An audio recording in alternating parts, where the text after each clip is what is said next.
Ars Notoria, Episode 6, System Conflict and Dominance. Chapter 7, System Stress and Collapse Mechanics. Structural pressure. A stable system does not collapse randomly. It collapses under pressure. Not visible pressure, not sudden force, but accumulated strain within structure. Every system operates within limits, not fixed boundaries, but tolerances. Ranges within which pathways remain functional. Loops remain stable. Signals remain coherent. As long as activity stays within these ranges, the system sustains itself, adapts, reinforces. But pressure builds when activity exceeds tolerance. Not instantly, but gradually. Small deviations, minor overloads, repeated inconsistencies. At first, the system absorbs them, adjusts pathways, redistributes signals, rebalances loops. This creates resilience. The system appears stable, even under strain. But resilience has cost. Every adjustment consumes capacity. Every correction reduces margin. Every compensation adds internal complexity. This is the hidden layer of pressure, not external force, but internal accumulation. The system becomes heavier, more interconnected, more dependent on its own corrections. At this stage, stability is maintained, but efficiency declines. Pathways become longer, less direct. Signals take more steps, require more transitions. This introduces delay. Not obvious, but measurable. The system responds, slightly slower, processes signals with less clarity. Outputs become less precise. This is the first signal of structural stress. Not failure, but degradation. The system still functions, but no longer optimally. At this point, most systems increase correction. More reinforcement, more adjustment, more compensation, trying to preserve stability. But this increases pressure further, because every added correction creates new dependencies, new interactions, new points of failure. This is escalation, not collapse, but tightening. The system becomes rigid, less flexible, less adaptive, because it relies on maintaining its current configuration. At this stage, variation becomes dangerous. Previously manageable deviations now create disproportionate impact, because the system no longer has margin. Every signal must align precisely.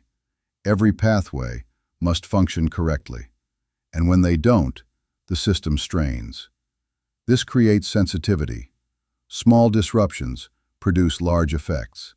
Minor inconsistencies propagate further, faster, deeper.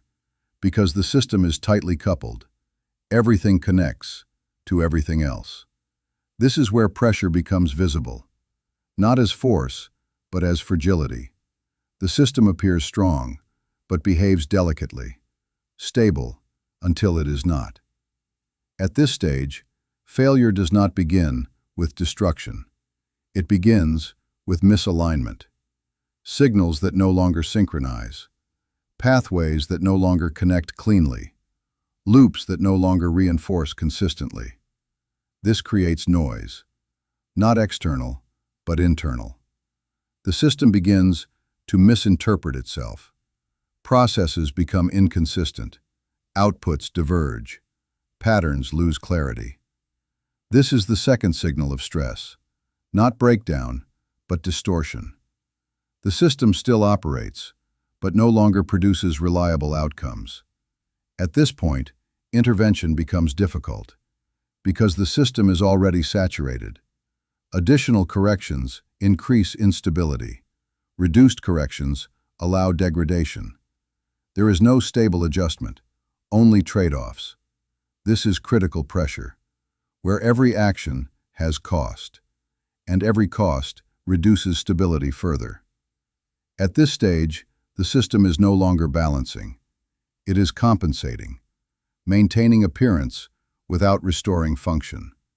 This creates illusion of stability. From outside, the system still appears intact, still operational, still consistent. But internally, it is strained, overloaded, dependent on continuous correction. This is the threshold. Not collapse, but pre-collapse, where the system can still sustain, but cannot recover. Because recovery requires margin, and margin is gone. At this point, any additional pressure, even minimal, can trigger transition. Not gradual change, but structural shift. Because the system no longer has capacity to absorb variation. It must reorganize, or fail. This is where collapse begins. Not at maximum force, but at maximum tension. When the structure can no longer maintain its own configuration.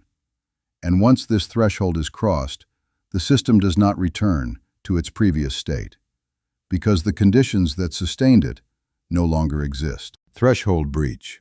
Pressure accumulates, strain increases, tolerance narrows.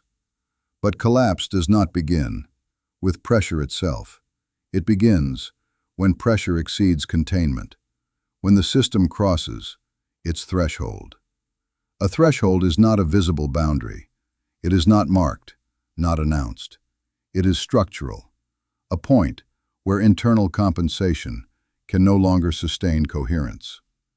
Before this point, the system absorbs, adjusts, rebalances.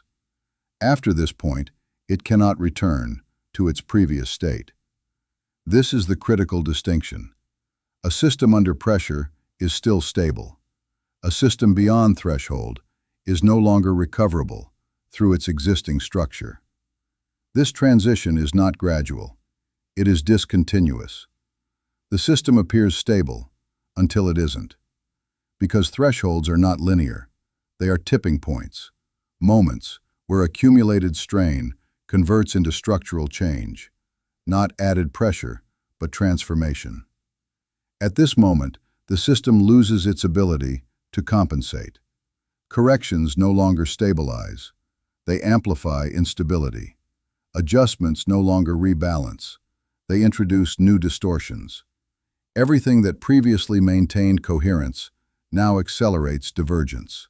This is inversion, where the system's own mechanisms become sources of failure. Loops that reinforce stability now reinforce breakdown. Pathways that ensured flow now propagate error. Dependencies that created strength now transmit instability. This is why collapse feels sudden, because the system was functioning until the moment it wasn't. But the conditions for collapse were already present, embedded, accumulated, invisible until threshold is crossed. At this stage, the system does not degrade slowly. It reorganizes rapidly. Signals begin to misalign. Synchronization fails. Processes lose coordination. Outputs diverge, not slightly, but significantly. This creates cascade. One failure triggers another, because everything is connected, tightly coupled. A disruption in one pathway affects multiple others, which affects more and more.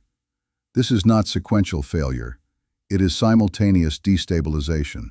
The system begins to fragment, not into independent parts, but into inconsistent behavior.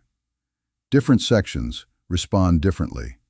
Some overcorrect, some underperform, some disconnect entirely. There is no unified response, because the structure that ensured coherence is no longer functioning. At this point, intervention becomes ineffective, not because action is impossible, but because the system cannot process correction. Any input is interpreted within a broken structure, amplifying instability further. This is critical, because it marks the end of control within the existing system. Beyond threshold, the system cannot be fixed. It can only transform into a new configuration, or collapse entirely. This is the transition zone, between structures, where the previous system no longer defines behavior, but the new system has not yet stabilized. This creates volatility. Outcomes become unpredictable. Signals produce inconsistent results. Patterns dissolve. There is no reliable pathway, no stable loop, only shifting dynamics. At this stage, small inputs can produce massive effects, not because they are powerful, but because the system lacks stability. This is leverage at its most extreme, but also risk, because outcomes cannot be controlled within a broken structure, only influenced during reformation. This is where understanding thresholds becomes critical, because thresholds are not just points of failure, they are points of opportunity, moments where structure is no longer fixed, where pathways can be redefined, where loops can be rewritten. But this window is narrow and unstable, because systems do not remain unstructured for long. They reorganize, quickly, into new configurations, driven by remaining dependencies, residual pathways, partial loops. This creates new stability, not necessarily optimal, not necessarily intended, but stable enough to persist. This is why timing is decisive. Intervention before threshold is ineffective, because the system resists change. Intervention after stabilization is difficult, because the new system is already reinforced. But intervention during threshold, during transition, has maximum impact, because structure is fluid, not fixed. This is the moment where outcomes are not yet determined, where direction can still be influenced, before it becomes inevitable again. At this level, control is no longer about maintaining systems. It is about recognizing when systems can no longer maintain themselves, and acting within that moment. Because once threshold is crossed, the system does not return. It becomes something else. Cascade dynamics. A system does not collapse all at once. It unravels through cascade. Not as a single failure, but as a chain reaction. One disruption activates another, which activates more, until stability is no longer recoverable. This is cascade dynamics, the mechanism through which localized instability becomes system-wide breakdown. At the point of threshold breach, structure is no longer coherent, but it is still connected, and connection is what enables cascade. Every pathway is a transmission line. Every dependency is a multiplier. Every loop is a reinforcement channel. Under normal conditions, these create stability. Under collapse, they transmit failure. This is inversion. The same architecture that once sustained the system now accelerates its breakdown. At this stage, a single disruption does not remain isolated. It propagates, because the system is tightly coupled. Each element depends on others. Each pathway intersects with multiple layers. Each loop feeds into multiple outcomes. This creates amplification, not linear, but exponential. A minor misalignment spreads across pathways, interacts with other disruptions, creates compounded distortion. This is not sequential failure, it is parallel. Multiple breakdowns occurring simultaneously, each reinforcing the others. This is why cascade feels overwhelming, because it is not one process, it is many, converging. At this point, the system cannot isolate failure. It cannot contain disruption, because containment requires boundaries, and boundaries have already been compromised. This creates spillover. Failure in one region affects adjacent regions, which affect others, until the entire structure is involved. This is systemic collapse, not because everything fails equally, but because everything is affected. At this stage, the system enters acceleration. Breakdown speeds up, not because pressure increases, but because resistance decreases. The structure no longer absorbs impact. It transmits it, instantly, across multiple layers. This reduces delay, removes buffering, eliminates stability mechanisms. And once buffering is gone, there is no time to respond. This is critical, because Cascade eliminates intervention windows.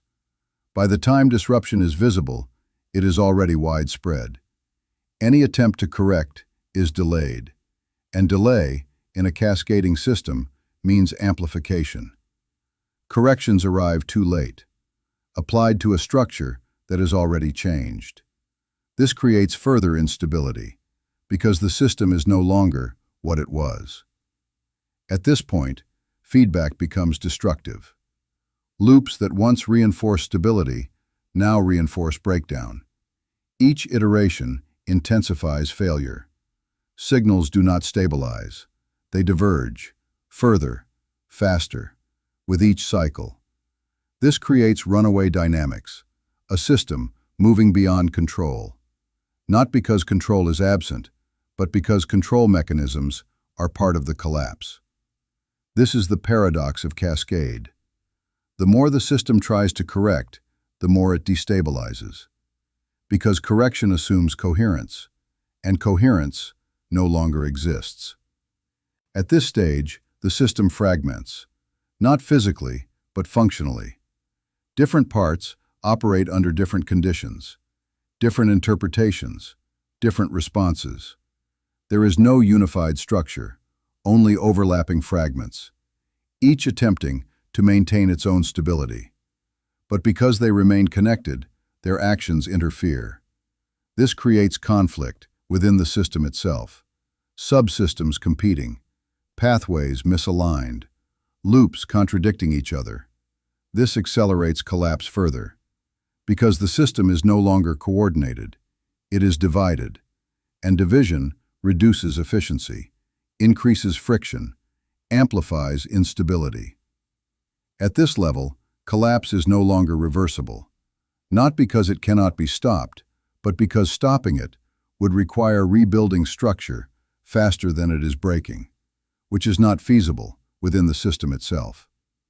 This is why Cascade leads to transformation, not restoration.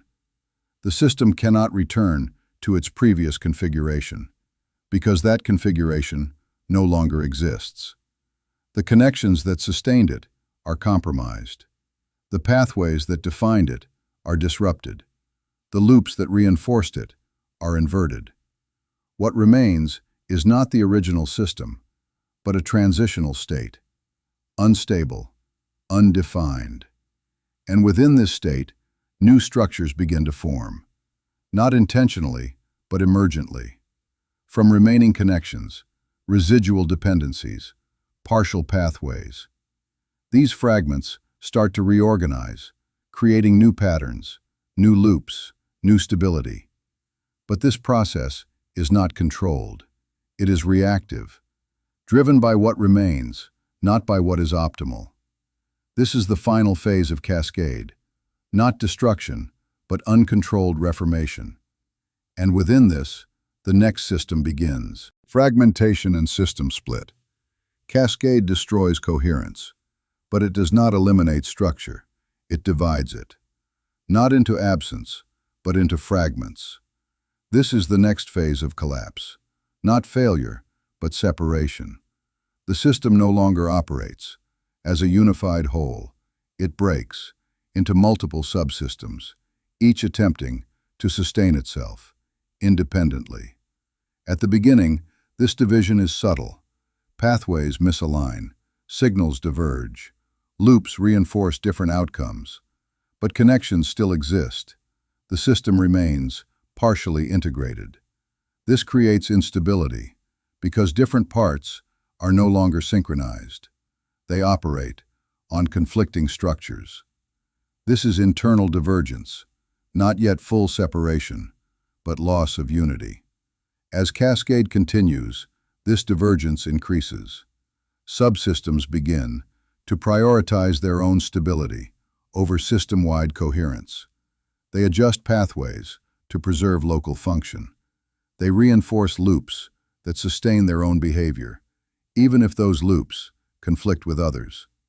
This creates contradiction within the system. Different regions producing different outcomes, different interpretations, different responses to the same signals. There is no longer a single structure, only overlapping ones. This is fragmentation, where the system exists in multiple states simultaneously. At this stage, connections weaken, not entirely, but selectively. Subsystems reduce dependency on unstable pathways. They disconnect from unreliable loops. They isolate to protect themselves. This creates segmentation. The system begins to split, not cleanly, but gradually, through selective disconnection. Some pathways collapse, others persist. Some loops fail, others stabilize locally. This produces clusters, independent structures, within what was once a unified system. Each cluster develops its own coherence, its own pathways, its own loops, its own interpretation layer. This is system split, not total collapse, but multiplication. One system becoming many. At this level, control becomes distributed. No single structure defines behavior. Each subsystem operates according to its own logic. This creates complexity, because interactions between subsystems are no longer consistent. Signals crossing boundaries are interpreted differently, processed differently, reinforced differently. This creates distortion, not because signals change, but because interpretation does. The same input produces different outcomes, depending on which subsystem processes it. This is structural inconsistency, and it is unstable. Because subsystems remain connected, partially, they still interact, influence each other. But without shared structure, these interactions create conflict. Not direct conflict, but misalignment. Each subsystem attempts to maintain its own stability, while interacting with others that operate differently. This creates tension between subsystems, competing interpretations, conflicting pathways, incompatible loops. At this stage, the system cannot reintegrate easily, because reintegration requires shared structure, and shared structure has already been lost. Instead, subsystems evolve independently, adapting to local conditions, reinforcing their own loops, strengthening their own pathways. Over time, some subsystems stabilize, others collapse further. This creates selection, not intentional, but structural. The most stable subsystems persist. The unstable ones disappear. This leads to reconfiguration, a new system emerging from fragments. But this new system is not the original. It is composed of surviving structures, not designed, but selected. This is the critical outcome of fragmentation. The system does not return. It reorganizes, based on what remains functional. At this stage, control shifts again, not within a single system, but across multiple subsystems. Understanding each structure, each pathway, each loop, and how they interact. Because influence now requires navigating fragmentation, not stability. This is a more complex environment, but also a more flexible one, because no single structure dominates completely. This creates opportunity, but also uncertainty, because outcomes are no longer consistent. They depend on which subsystem prevails, which pathways connect, which loops reinforce. At this level, the system is no longer defined by unity, but by interaction between fragments. And within these interactions, the next dominant structure begins to form. Emergent structures. Fragmentation does not end the system. It resets it, not into stability, but into possibility. When a system splits, it loses coherence, but it gains variation. Multiple structures operating simultaneously, each with different pathways, different loops, different interpretations. At first, this appears chaotic, inconsistent, unpredictable. But beneath that, a new process begins, not designed, but emergent. Because fragments do not remain isolated, they interact, reconnect, influence each other, and through these interactions, new structures begin to form. This is emergence, not construction, but convergence. Patterns begin to repeat. Certain pathways prove more efficient. Certain loops stabilize more effectively. Certain interpretations align better with flow. These elements start to dominate, not by force, but by function. The system begins to reorganize around what works. At this stage, selection replaces design. The system is no longer directed. It evolves through interaction, through reinforcement, through survival. This creates new coherence, gradual, incomplete, but increasing. Fragments begin to align. Clusters begin to connect. Local stability expands. At this level, multiple potential systems exist, but not all persist. Some structures fail to stabilize. Their pathways too inefficient. Their loops too weak. Their interpretations too inconsistent. They fade, not removed, but unused. Others strengthen, attract more signals, reinforce their pathways, stabilize their loops. These become dominant. This is structural selection, not intentional, but inevitable. The system converges toward configurations that sustain themselves. At this stage, the system is not restored. It is replaced by a new structure, built from fragments, shaped by interaction, defined by what survived collapse. This new system inherits elements from the previous one, but not all, only those that remained functional. This creates difference. The new system may resemble the old, but it operates differently, because its pathways are not identical.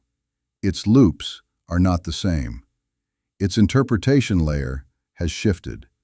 This is transformation, not continuity. At this level, the system stabilizes again, not fully, but sufficiently. Enough to produce consistent outcomes, enough to reinforce its own structure, enough to define a new reality. This is the completion of collapse, not destruction, but reformation. A new system emerging from instability. And once this system stabilizes, the process begins again, because no system is permanent. Every structure contains limits. Every pathway has tolerance. Every loop can invert. This means every system eventually reaches pressure, threshold, cascade, fragmentation, and emergence again. This is the cycle, not linear, but recurring. At this stage, understanding emergence becomes critical, because it reveals where influence is possible. Not in stable systems, where structure resists change. Not in fully collapsed systems, where coherence is absent, but in emerging systems, where structure is forming. This is the highest leverage point, because pathways are not fixed, loops are not yet dominant, interpretation is not fully stabilized. Small inputs have large impact, because the system is still defining itself. At this level, control is not applied through force, but through shaping emergence, guiding which pathways become dominant, which loops stabilize, which interpretations define the new structure. This is subtle, because the system appears to form naturally, but influence is embedded within the formation process. This is where advanced systems operate, not by maintaining structure, but by shaping what structure becomes. And once the new system stabilizes, that influence becomes invisible again, embedded, reinforced, accepted as reality. This completes the cycle. Collapse, followed by emergence, followed by stability, followed by collapse again. At this level, systems are no longer static entities. They are processes, continuous, adaptive, evolving. And those who understand this do not seek permanent control. They seek the moment of formation, because that is where outcomes are decided. Control during emergence. Emergence creates openness, not freedom, but fluidity. Structure is no longer fixed. Pathways are not yet dominant. Loops are not fully reinforced. Interpretation is not stabilized. This is the only phase, where the system is highly influenceable, not because it is weak, but because it is undefined. In a stable system, change is resisted. In a collapsed system, change is directionless. But in an emerging system, change is formative. Every signal contributes to structure. Every pathway competes for dominance. Every loop attempts to stabilize. This creates sensitivity. Small inputs produce disproportionate outcomes, not because they are powerful, but because the system amplifies them. At this stage, influence is not applied through force. It is applied through positioning, where input enters, which pathways it reinforces, which loops it supports. Because once reinforcement begins, structure follows. This is critical, because the system does not choose what becomes dominant. It follows what is repeated, what stabilizes, what aligns with flow. This means the first stable pattern often defines the system, not the optimal one, not the intended one, but the one that stabilizes first. This is why timing is more important than strength. A weak input, applied early, can dominate. A strong input, applied late, is resisted.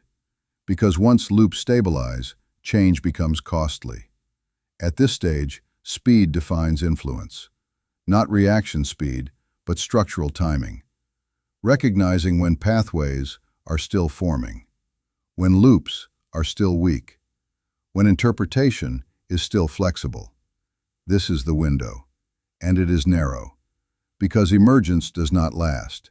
The system moves quickly toward stability, because stability reduces uncertainty, reduces complexity, reduces internal conflict. This creates pressure to settle, to define structure, to establish dominant pathways. Once this happens, the window closes, and influence decreases rapidly. This is why most attempts fail. They act too late. After the system stabilizes, when pathways are fixed, loops are reinforced, interpretation is defined. At that point, change requires disruption, which is costly and unstable. True control avoids this. It operates before stability, during formation, where influence is easiest and most efficient. At this level, the system is not forced. It is guided, not directly, but structurally, by introducing signals that reinforce desired pathways, by supporting loops that stabilize specific outcomes, by shaping interpretation before it solidifies. This is subtle, because the system appears to organize itself, but the direction has been influenced. At this stage, control is invisible. There is no resistance, because nothing is imposed. The system adopts what feels natural, but what feels natural has been shaped. This is the highest form of strategic influence. Not controlling outcomes, but defining conditions under which outcomes emerge. At this level, effort is minimal, because once the system stabilizes, it sustains itself. The pathways continue to operate. The loops continue to reinforce. The interpretation continues to define reality, without additional input. This is efficiency, not continuous control, but initial positioning. And once this positioning is correct, the system evolves in the intended direction. This is why emergence is the most critical phase, not because it is unstable, but because it is decisive. What forms here persists. What stabilizes here defines the system. What is ignored here is unlikely to recover later. At this stage, influence determines structure, and structure determines everything that follows. Stabilization wars. Emergence does not resolve into stability without conflict. Not visible conflict, not direct opposition, but structural competition over what becomes stable. When multiple patterns form, they do not coexist equally. They compete, not through force, but through reinforcement. Each pattern attempts to become dominant, to define pathways, to establish loops, to shape interpretation. Because only one structure can fully stabilize the system. The rest either integrate or disappear. This is the hidden phase after emergence, not formation, but consolidation, where unstable variation is reduced and coherence is enforced. At this stage, multiple candidate structures exist, each partially formed, each partially reinforced, each attempting to stabilize. But stability requires dominance. A system cannot maintain multiple conflicting pathways indefinitely, because contradiction creates instability, and instability demands resolution. This is where stabilization begins, not by selection alone, but through pressure. Patterns that fail to stabilize collapse. Patterns that stabilize expand. This is not balanced competition. It is asymmetrical, because reinforcement compounds. A slightly stronger loop becomes significantly stronger over time. A slightly more efficient pathway attracts disproportionately more signals. A slightly clearer interpretation becomes the default. This creates acceleration, not gradual selection, but rapid dominance. At this stage, the system moves towards singular structure, even if multiple fragments remain, because coherence requires alignment, and alignment requires reduction. Reduction of variation, reduction of alternatives, reduction of competing pathways. This is where most systems lose flexibility, because stability demands commitment to one structure, one interpretation, one dominant pathway. At this level, the system begins to close again, not fully, but directionally. Signals increasingly follow the same routes. Loops increasingly reinforce the same outcomes. Interpretation increasingly filters through the same structure. This creates coherence, but also rigidity, because what stabilizes excludes alternatives, and exclusion limits adaptability. But the system prioritizes stability over flexibility, because stability ensures continuity, even at the cost of future resilience. This is the paradox of stabilization. What secures the system also constrains it. But at this stage, that constraint is not yet visible, because the system is still forming, still consolidating, still reinforcing its structure. This is where conflict intensifies, not externally, but internally, between competing patterns. Residual fragments attempt to persist. Alternative pathways try to remain active. Minor loops attempt reinforcement, but dominant structure suppresses them. Not by elimination, but by overshadowing. It captures more signals, reinforces more effectively, aligns more consistently. And over time, alternative structures weaken, not removed, but unused. This is stabilization through dominance, where one structure becomes the system. At this point, the system begins to feel complete, not because it is final, but because it is coherent. Signals align, pathways are clear, loops are stable, interpretation is consistent. This creates confidence, not only within the system, but within its operation. Everything appears to function, to make sense, to be predictable. This is the moment where the system reestablishes reality. But this reality is not neutral. It is the result of stabilization warfare, where one structure won and others lost, even if they still exist in weakened form. This is important because suppressed structures do not disappear entirely. They remain latent, dormant, inactive, but present. And under certain conditions, they can re-emerge. If the dominant structure weakens, if pressure increases again, if reinforcement breaks. This means stability is never absolute. It is conditional, maintained, as long as reinforcement continues. At this level, control shifts again, not in forming structure, but in maintaining dominance, ensuring that the chosen pathways remain active, that loops continue to reinforce, that interpretation remains aligned. Because if reinforcement declines, competition returns, and with it, instability. This is why advanced systems continuously reinforce themselves, not aggressively, but consistently, maintaining dominance without appearing to enforce it.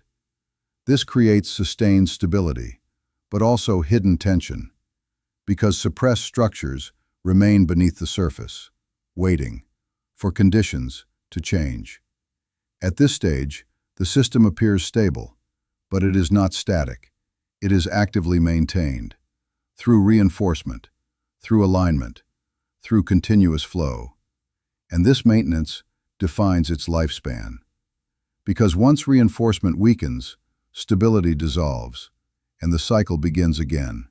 Emergence, competition, stabilization, collapse. At this level, understanding stabilization is not about observing structure. It is about recognizing what keeps it in place. Because what stabilizes the system also defines how it will eventually break. Hidden instability inside stability. Stability appears solid, coherent, reliable. But stability is not absence of tension. It is organized tension, held in balance, through structure, through pathways, through loops. As long as these elements align, the system sustains itself. But alignment is not permanent. It is maintained, continuously, and maintenance has cost. Every stabilized pathway reduces variation. Every reinforced loop limits alternatives. Every consistent interpretation filters perception. This creates efficiency, but also compression. The system becomes optimized for its current configuration, and optimization reduces flexibility. At this stage, the system performs well. Predictable outcomes, clear pathways, stable loops. But beneath this efficiency, a shift occurs. The system loses adaptability because it has committed to a specific structure. This is the first hidden instability. Not visible failure, but reduced range. The system can no longer respond to unexpected variation because it has optimized for repetition. This creates vulnerability, not under normal conditions, but under change.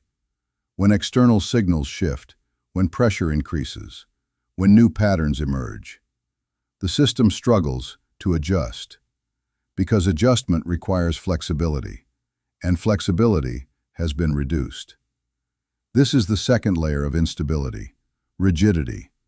Not structural weakness, but structural commitment. The system becomes dependent on its own configuration. Pathways must function precisely. Loops must reinforce consistently. Interpretation must remain aligned. Any deviation creates disproportionate disruption. At this stage, small changes have large effects. Because the system has no buffer, no margin. Everything is tightly integrated. This creates sensitivity, not obvious but critical. The system appears stable, but reacts strongly to minor variation. This is fragility, hidden within stability. At this level, reinforcement becomes a requirement, not a support. The system must continuously sustain its loops, maintain its pathways, preserve its interpretation layer. Because without reinforcement, structure weakens. This creates dependency. The system no longer sustains itself naturally. It requires continuous input, continuous alignment, continuous flow to remain stable. This is the third layer of instability. Not failure, but reliance. The system is stable only as long as conditions remain constant. At this stage, suppressed structures remain present, latent, inactive, but not removed. They exist beneath the dominant structure, weakened but intact. And under certain conditions, they reactivate. If reinforcement weakens, if pathways destabilize, if interpretation shifts, these suppressed structures begin to influence again. This creates internal pressure, not visible conflict, but structural tension, between what is dominant and what is suppressed. This is the fourth layer of instability, latent competition, within a stable system. At this level, the system appears unified, but internally it is layered.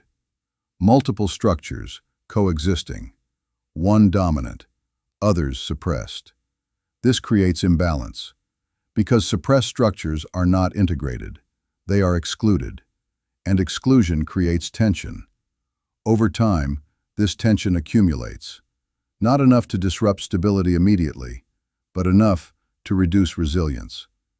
This is critical, because resilience determines how the system responds to pressure.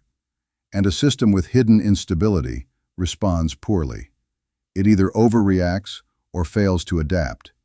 Both increase risk. At this stage, the system is most vulnerable, not when it is weak, but when it is stable. Because stability creates confidence, and confidence reduces caution. The system assumes its structure is sufficient, its pathways are correct, its loops are reliable. This reduces monitoring, reduces adjustment, reduces awareness, and without awareness, instability grows unnoticed. This is the final layer, blindness, not inability to see, but lack of necessity. The system does not look because it does not need to, until it does. And by then, pressure has accumulated, tolerance has narrowed, threshold is near. At this level, collapse is not triggered by force. It is triggered by mismatch between structure and changing conditions. The system cannot adapt fast enough because it is optimized too deeply, committed too fully, stabilized too rigidly. This creates failure, not sudden but inevitable, because the conditions that sustain stability no longer exist. And without those conditions, the system cannot maintain itself. This is the paradox. Stability creates collapse, not immediately, but structurally, because what stabilizes the system also defines its limits. And once those limits are reached, the system cannot expand.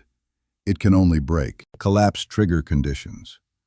Instability alone does not cause collapse. Every system contains tension, rigidity, dependency, latent conflict. These exist even in stable structures.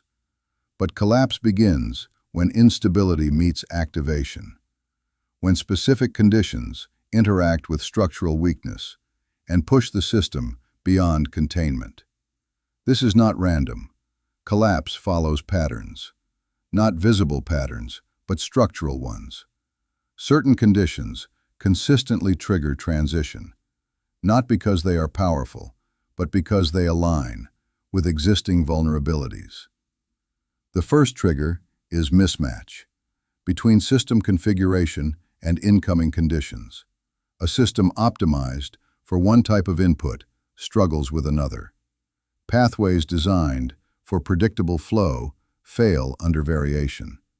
Loops built for reinforcement break under inconsistency. This creates friction, not external, but internal. The system cannot process what it receives. Signals do not align. Interpretation fails. Outputs diverge. This is the beginning, not collapse, but incompatibility. The second trigger is overload, not in volume, but in complexity. Too many interactions, too many dependencies, too many simultaneous processes. The system becomes saturated, unable to prioritize, unable to coordinate. Pathways intersect without control. Loops overlap without coherence. This creates congestion. Signals compete. Processes delay. Feedback distorts. This reduces efficiency and increases error. The third trigger is synchronization failure. Systems depend on timing. Signals must align. Processes must coordinate. Loops must reinforce in sequence. When timing breaks, structure destabilizes. Signals arrive too early or too late. Processes overlap incorrectly. Feedback loops desynchronize. This creates inconsistency, not in content, but in sequence. And sequence defines coherence. Without it, the system cannot maintain order. The fourth trigger is reinforcement breakdown. Loops that sustain structure require continuous activation. If reinforcement weakens, pathways degrade. Interpretation loses clarity. Signals distribute unevenly. This creates drift, gradual misalignment, until stability can no longer be maintained. This is slow collapse, often unnoticed until it accelerates. The fifth trigger is latent structure activation. Suppressed pathways, dormant loops, inactive interpretations. When dominant structure weakens, these re-emerge, not gradually, but reactively. They compete with the dominant system, creating conflict, not external, but internal. Multiple structures attempting to stabilize simultaneously. This creates contradiction, and contradiction destroys coherence. At this stage, collapse becomes likely, but still not guaranteed, because systems can absorb limited disruption until multiple triggers align. This is the critical moment, not single failure, but convergence. Mismatch combined with overload. Synchronization failure combined with reinforcement breakdown. Latent structures activating while dominant pathways weaken. This creates compound instability, where no single correction can restore balance. At this point, the system enters irreversible transition, not because it is overwhelmed, but because it is misaligned on multiple levels. This is collapse trigger, not force, but convergence of conditions. At this level, collapse is predictable, not in exact timing, but in inevitability. Because once triggers align, the system cannot sustain its current configuration. It must change, or fail. This is why collapse appears sudden, because triggers accumulate silently, invisible, distributed, until they converge. And when they do, transition is immediate. At this stage, the system does not degrade. It shifts, rapidly, from one structure to another, or into fragmentation, depending on conditions. This is the final threshold, not defined by pressure, but by activation, where instability becomes action. And once activated, the system cannot return, because the conditions that sustained it have already been replaced. This is the exact point where collapse begins. Collapse execution. A system does not collapse at the moment pressure appears. Pressure is constant. Tension is normal. Every structure carries internal strain. What defines collapse is not pressure itself, but the moment execution begins. Execution is the transition from unstable structure to active breakdown. Once trigger conditions align, the system no longer resists. It does not deliberate. It does not adjust. It moves. And the movement is not random. It follows a sequence, a structured cascade of failure propagation. This is collapse execution, not a single event, but a chain reaction. Each phase activating the next with increasing speed. The first phase is temporal fracture. Until this point, The system maintains coherence through timing. Signals arrive in sequence. Processes activate in order. Feedback loops reinforce, in rhythm. Timing holds structure together. When collapse begins, timing fractures. Signals arrive out of phase. Too early, before pathways are prepared. Or too late, after conditions have shifted. Processes overlap incorrectly. Activation windows close before execution completes. Feedback loops miss synchronization. Reinforcement becomes inconsistent. This creates temporal instability. The system still operates, but without alignment. Outputs become unreliable. Reactions become inconsistent. This is not failure yet, but it is the removal of order. And once timing is lost, coordination begins to degrade. The second phase is directional confusion. In stable systems, signals follow defined pathways. Inputs lead to predictable routes. Outputs follow structured channels. Direction is clear. Flow is controlled. During collapse, direction becomes unstable. Signals no longer follow intended paths. They branch, divert, loop unexpectedly, or stall. Pathways compete for the same signals. Multiple routes activate simultaneously, without hierarchy, without prioritization. This creates interference. Signals collide, processes interrupt each other, outputs become contradictory. The system no longer knows where to send information or how to process it. This is the breakdown of directional integrity. Flow still exists, but it is chaotic, uncoordinated, misaligned. The third phase is amplification distortion. Every system contains amplification mechanisms, loops that strengthen signals, reinforce patterns, stabilize behavior. Under normal conditions, these loops maintain consistency. But during collapse, amplification becomes unstable. Instead of reinforcing stability, it amplifies deviation. Small errors become large. Minor misalignments expand. Signals that should be dampened are intensified. Feedback loops accelerate instability. Each cycle increases divergence. Each repetition pushes the system further from coherence. This creates exponential breakdown, not linear failure, but accelerating distortion. At this stage, the system is no longer just unstable, it is self-destabilizing. Its own mechanisms drive collapse forward. The fourth phase is structural disconnection. Systems rely on connectivity. Nodes link through pathways. Dependencies align through relationships. Structure exists because connections hold. During collapse, these connections fail. Not simultaneously, but selectively. Critical nodes disconnect first. High dependency points collapse. Bridges between subsystems break. This creates isolation. Subsystems lose communication. Signals cannot propagate across the network. Coordination becomes impossible.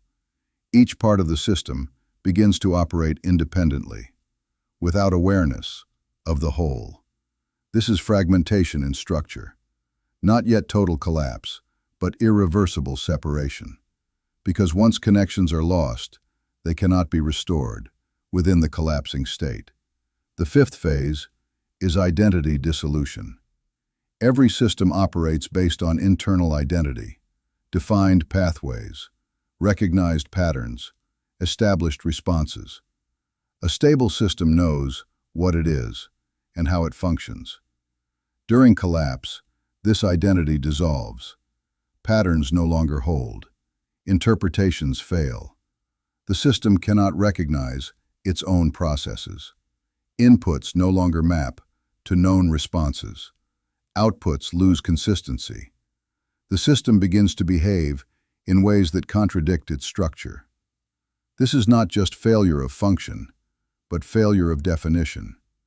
The system no longer knows what it is doing or why. At this stage, collapse becomes total, because without identity, there is no structure left to stabilize. The sixth phase is systemic fragmentation. All prior phases converge. Timing is broken. Direction is lost. Amplification is distorted. Connections are severed. Identity has dissolved. Now, the system no longer exists as a unified entity. It breaks apart. Not explosively, but structurally. Subsystems detach. Pathways collapse into isolated fragments. Residual processes continue, but without coordination. This creates scattered activity, independent, unaligned, temporary. Some fragments attempt to stabilize, others degrade further. But the original system is gone. Not damaged, not weakened, gone. What remains are remnants, partial structures, disconnected loops, residual signals. These remnants do not restore the system. They persist only until new structure forms, or until they dissipate. This is collapse execution, not destruction, but transformation. From unified coherence to distributed fragments, from defined structure to undefined potential. At this level, collapse is irreversible, not because it cannot be stopped, but because there is no longer a system to stop. Only fragments, already in transition. This is why collapse feels sudden, because execution is fast, not in duration, but in perception. Triggers accumulate silently. Execution happens immediately, and by the time collapse is visible, it is already complete. At this stage, control shifts, not within the collapsing system, but outside it. Because inside, there is nothing left to control. Only residual movement, only structural remnants, only emergent space. And from this space, a new system will form. Not as continuation, but as reconfiguration. Built on new conditions, new alignments, new constraints.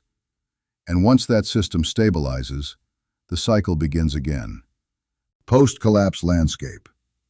Collapse does not end a system. It removes its previous form. What follows is not emptiness, but reconfiguration space. After execution, structure does not disappear completely. It fragments, disperses, reorganizes. The system no longer exists as a unified entity, but its components remain, distributed, unaligned, available. This is the post-collapse landscape. Not stable, not ordered, but not random either.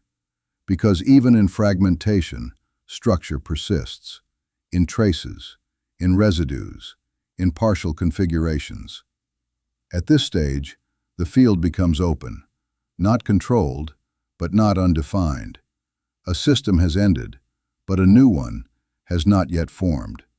This is the interval between structures, and this interval is critical, because it determines what emerges next. The first characteristic is residual pattern persistence. Even after collapse, certain pathways remain active, not fully functional, but not erased. Fragments of previous structure continue to operate. Signals still move through weakened roots. Loops still activate, but without full reinforcement. This creates partial continuity. The past system echoes within the field, not as stability, but as memory. These residual patterns influence what can form next, because new structures often reuse existing fragments, not by design, but by availability. The second characteristic is asymmetrical distribution. After collapse, elements are no longer evenly connected. Some regions retain higher density, more pathways, more activity. Others become sparse, disconnected, inactive. This creates imbalance, not as a flaw, but as a condition. The field becomes uneven. Certain zones become dominant, not because they are stronger, but because they remain more connected. These zones act as anchors, points where new structure is more likely to emerge. The third characteristic is instability pockets. Not all regions stabilize equally. Some areas remain highly volatile. Signals fluctuate. Pathways form and dissolve rapidly. Loops activate, then collapse again. This creates zones of continuous instability. These pockets disrupt formation, because any emerging structure within them fails to stabilize. At the same time, they generate variation, unpredictable configurations, unstable pathways. Most of these disappear, but occasionally one aligns and persists. The fourth characteristic is competing microstructures. Fragments begin to organize into small clusters, local systems, temporary configurations, each attempting to stabilize. These microstructures do not coordinate. They compete for signals, for pathways, for reinforcement. Some grow, others collapse quickly. This creates selection, not deliberate but structural. Only configurations that align with conditions persist. The rest dissolve. The fifth characteristic is signal reprioritization. During collapse, signal hierarchy breaks. After collapse, it resets. Signals that were dominant may lose influence. Signals that were suppressed may rise. This shifts interpretation. The field begins to value different inputs, different pathways, different patterns. This is critical, because the new system will not replicate the old one. It will form based on new priorities, defined by what remains and what gains influence.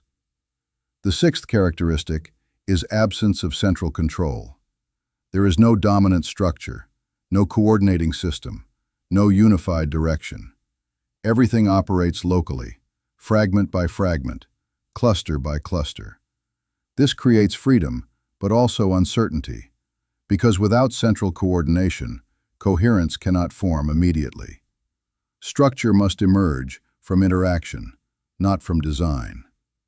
The seventh characteristic is latent structure opportunity. Within fragmentation, possibility increases. Multiple configurations are possible. Different pathways can align. Different loops can reinforce. Different structures can emerge. This is the most open state the system will experience, before stabilization begins. At this stage, the field is sensitive.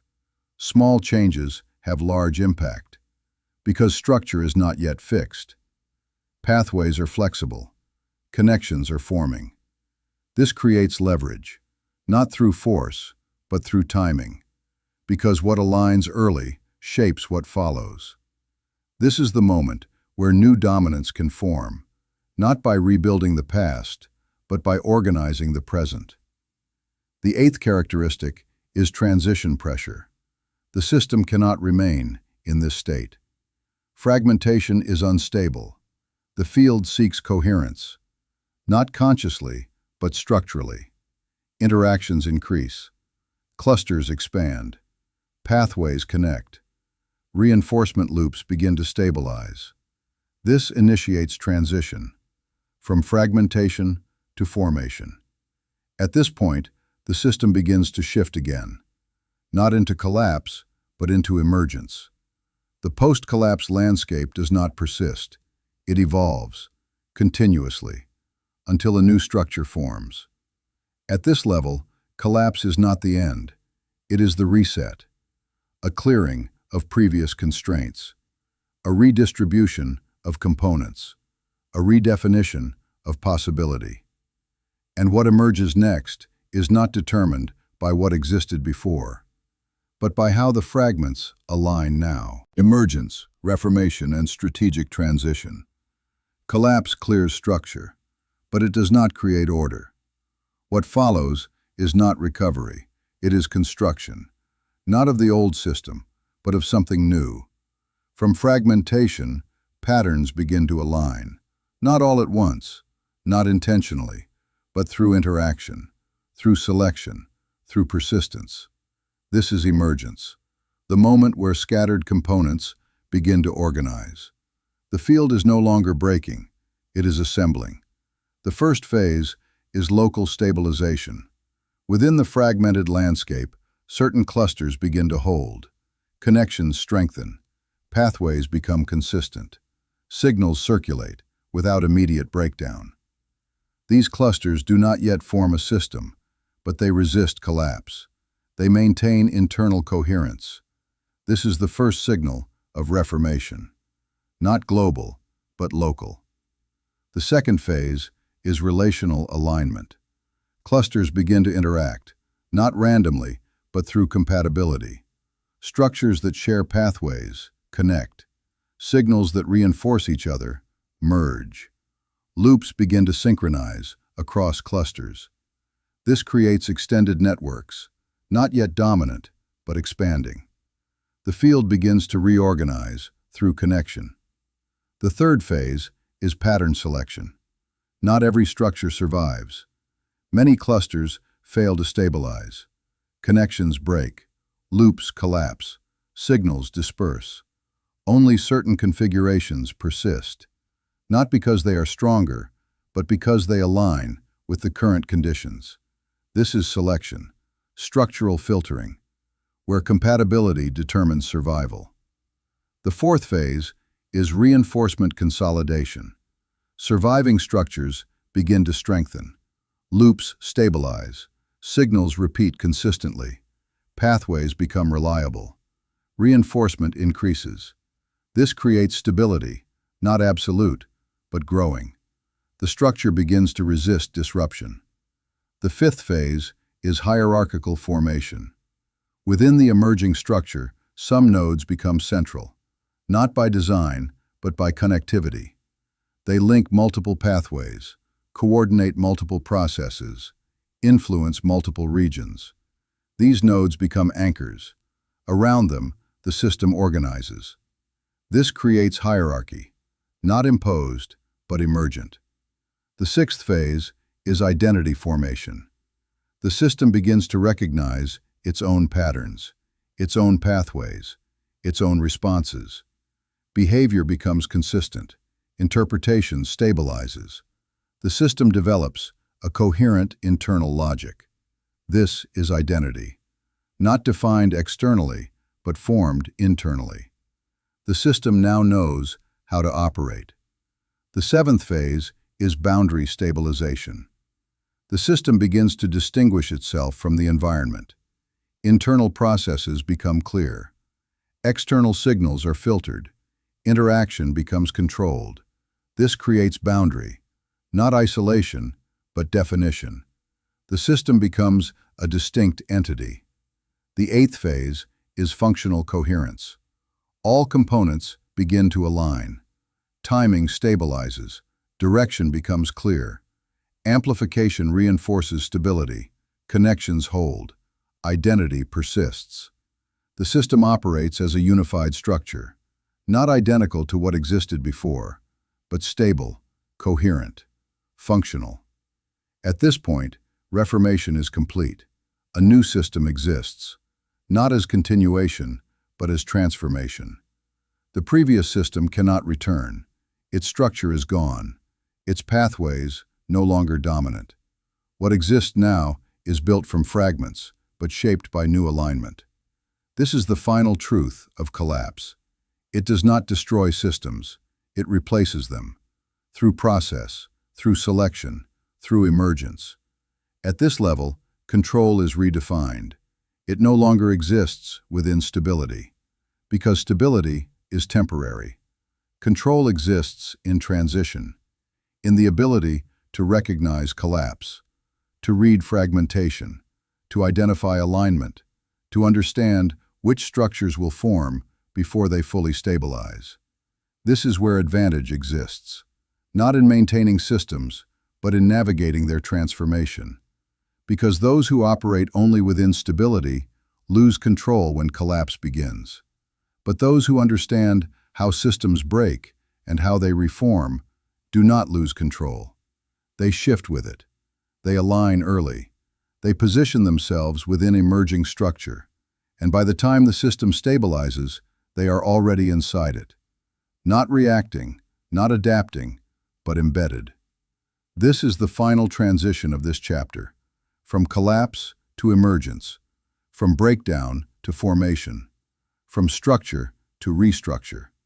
But this is not the end, because what emerges will also carry tension, dependency, hidden instability, and eventually it will collapse again. The cycle continues, and understanding the cycle is not enough. The next stage is learning how to operate across multiple systems simultaneously, not within one structure, but across many, because no system exists alone, and no system collapses in isolation. Collapse is not failure. It is a phase. And once you see it, you stop fearing it. You start reading it. And once you can read it, you can move before it completes. But there is something deeper, because no system exists alone, and no system collapses independently. They overlap, they interact, they conflict, and they reshape each other. The next chapter moves beyond single-system collapse into multi-system interaction, where control is no longer about stability, but about positioning between systems.